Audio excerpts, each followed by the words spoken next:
Shalom Bapak Ibu Saudara yang dikasihi Tuhan. Jumpa lagi dalam renungan di tengah minggu. Saya berdoa dimanapun Bapak Ibu berada selalu dalam keadaan baik-baik saja, sehat-sehat dalam lindungan dan pemeliharaan Tuhan yang sempurna.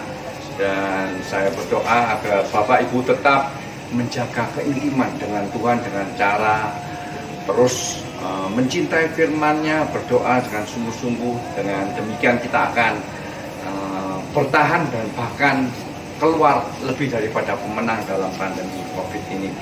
Dalam renungan tengah minggu kali ini saya akan membagikan dari ayat firman yang dari Yeremia 1 ayat 5. Saya bacakan, sebelum aku membentuk engkau dalam rahim ibumu, aku telah mengenal engkau. Dan sebelum engkau keluar dari kandungan, aku telah menguduskan engkau. Aku telah menetapkan engkau menjadi nabi bagi bangsa-bangsa. Ya.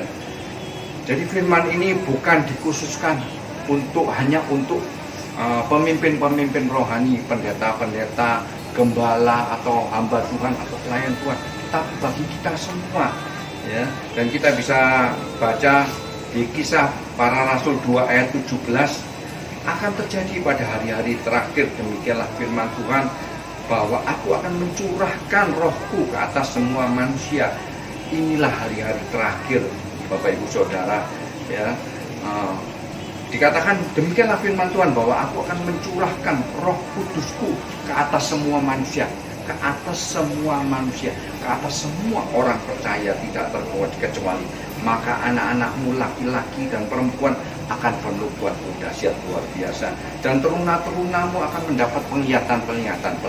Teruna-teruna ialah anak-anak yang menjelang remaja, itu akan mendapat penglihatan-penglihatan daripada Tuhan. Dan orang-orangmu yang tua akan mendapat mimpi. Semua akan dipakai Tuhan. Haleluya, luar biasa. Oleh karena itu, Bapak Ibu Saudara, ketika kita ditebus oleh Tuhan, maka Tuhan sudah memaksudkan kita untuk melakukan pekerjaannya yang kudus. Ya, di dalam kerajaan Allah itu kita punya peran penting. Ya, setiap orang percaya punya peran penting, punya tempat, posisi, jabatan yang penting, punya tujuan hidup ilahi di masing-masing pribadi di dalam kehidupan kita, punya peran dan fungsi dalam kerajaan Allah untuk kita lakukan yang harus dipenuhi selama kita di muka bumi ini. Oleh karena itu, Bapak Ibu, mungkin kita sering kali merasa kecil atau tidak berharga, ya, tetapi Tuhan tetap memandang engkau bernilai penting dan berharga di mata Tuhan. Tidak peduli Anda merasa kecil dan setidak berharganya, Tuhan tetap pandang engkau bernilai penting dan berharga. Dan kita bisa baca lagi di 1 Petrus 2 ayat 9. Tetapi kamulah bangsa yang terpilih, imamat yang rajani, bangsa yang kudus, umat kepunyaan Allah sendiri, supaya kamu memberitakan perbuatan-perbuatan yang besar dari Dia, yang telah memanggil kamu keluar dari kegelapan kepada terangnya yang ajaib. Ya.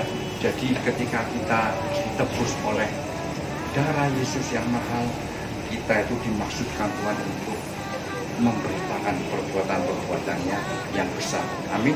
Ya. Amin. Nah, oleh karena itu, kalau di waktu lalu mungkin kita pernah punya pemikiran yang salah tentang diri kita. Ketika kita menjadi anak Tuhan, kita mungkin mempunyai pikiran layanilah aku. Tetapi ketika kita sekarang mengerti firman Tuhan ini, kita dimaksudkan untuk memberitakan perbuatan-perbuatan yang besar, maka kita harus mengubah cara pikir kita menjadi untuk melayani. Dengan kita melayani, maka kita sudah menggenapi panggilan Allah. Dan kita bisa tahu di beberapa komunitas, di beberapa gereja di Cina sana, komunitas tersebut memanggil orang percaya baru dengan sekarang Yesus mempunyai mata, sepasang mata untuk melihat, sepasang telinga untuk mendengarkan keluh kesah daripada dunia ini, sepasang tangan untuk melakukan kebaikan, membantu orang yang susah, mulut untuk memberitakan perbuatan-perbuatan yang besar kepada dunia ini, dan hati yang untuk mengasihi daripada dunia ini. itulah setiap orang percaya dipanggil. Oleh karena itu terlebih lagi kalau kita ini dipercaya Tuhan sebagai pemimpin rohani, sebagai hamba Tuhan, pelayan Tuhan, pendeta, gembala, pastinya kita bukan hanya sebagai mata, telinga, hati, tangan, ataupun ya hati daripada Tuhan Yesus, bukan aja, tetapi kita punya tugas untuk merawat orang-orang percaya, terus mendukung, merawat supaya orang-orang percaya bisa terus melakukan fungsinya sebagai mata, telinga, hati, tangan daripada Tuhan Yesus. Ya. Dan kita sebagai pemimpin-pemimpin rohani, baiklah kalau kita dipercaya Tuhan untuk berbicara di bangku yang Tuhan sudah percayakan, baiklah kita menggunakannya dengan baik, tidak menggunakannya untuk kepentingan diri kita sendiri, ya, untuk menonjolkan pribadi kita sendiri, merasa diri kita paling benar, dan malah mencari kesalahan-kesalahan daripada pemimpin-pemimpin yang lain, menjelek-jelekkan orang lain, ya, ataupun melakukan penghakiman yang keras. Baiklah kita kalau kita menemui mungkin ada pemimpin rohani yang dinilai kurang baik, baiklah kita menegurnya dengan pribadi, dengan kasih daripada Tuhan, disampaikan dengan penuh kasih, dengan penuh kebijaksanaan, dan doakan dengan sungguh-sungguh agar Tuhan proses dan pakai pemimpin tersebut makin hari makin heran lagi, dipakai Tuhan lebih heran lagi. Amin, amin. Ya. Sebagai orang percaya, kita itu mempunyai peran penting dimanapun kita berada. Meskipun di seberapa terpencil pun engkau melayani di gereja-gereja yang di pelosok, engkau mempunyai peran penting yang sangat dibutuhkan di profesi Anda, di tempat kerja Anda, di kantor Anda, di pabrik Anda. Anda mempunyai peran penting untuk memberitakan perbuatan Tuhan. Sebagai tenaga pendidik di sekolah, sebagai guru atau kepala sekolah, Anda mempunyai peran penting untuk memberitakan kebesaran daripada Tuhan. Di komunitas Anda, di rumah tangga Anda punya peran penting. Amin. Ya. Dan bagi Tuhan tidak ada pelayanan yang kecil, seberapa terpencil, seberapa pelosok Tuhan tempatkan, tidak ada yang di mata Tuhan itu pelayanan kecil. Tidak ada yang tidak penting, tidak ada yang tidak signifikan, tidak ada yang tidak berharga. Semua penting, semua signifikan, semua berarti, semua berharga di mata Tuhan. Amin. Ya. Oleh karena itu, seberapapun mungkin pelayanan kita mungkin tidak terlihat di belakang layar, ya, tidak ada yang memperhatikan, tetapi itu berharga di mata Tuhan. Amin. Mungkin pelayanan kita rasa mungkin kecil dan tersembunyi.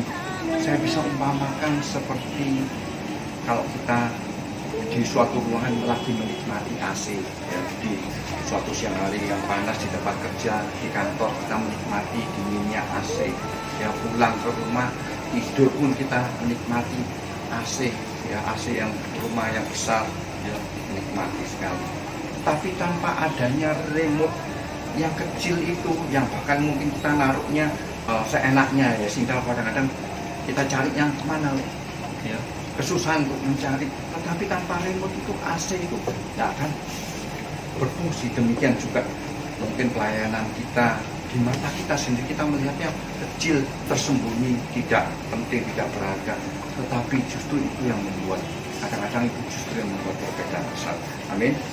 Kita diingatkan juga, Tuhan Yesus selalu mengajarkan ketika kita melayani harus mempunyai sikap pelayanan seperti yang diteladani oleh Yesus. Yesus ketika melayani di muka bumi ini, Yesus datang bukan untuk dilayani, tapi untuk melayani. Yesus datang untuk memberikan kehidupannya.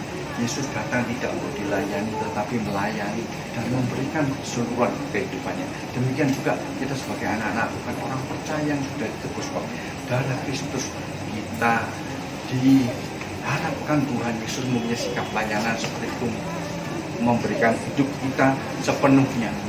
Amin. memberikan hidup kita sih melayani. Amin.